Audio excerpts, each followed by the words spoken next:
आमचे कैलासराव आणि यांचे कारनामे, असा एक दिवस जात नाही की यांच्याबद्दल मला काही ऐकायला मिळत नाही. आता मी काय करू? यांना काही म्हणायला गेलं तर म्हणतात आपल्या पुढच्या 7 पिढ्यांसाठी सगळं करतोय.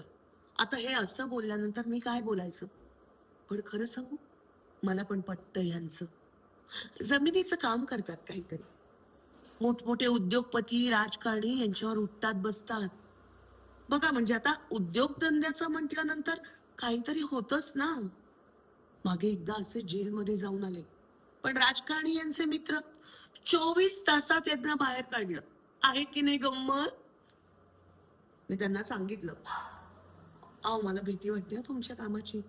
तर म्हणे मी जेलमध्ये गेलो आणि तोंड उघडलं तर त्याचा त्रास राजकारण्यांना जास्त होईल, त्यामुळे ते माझी जास्त काळजी घेतात. आता असं म्हटल्यानंतर मी कशाला घाबरू? अहो म्हणजे मी नाही साथ द्यायची माझ्या नवऱ्याची तर कोणी द्यायची?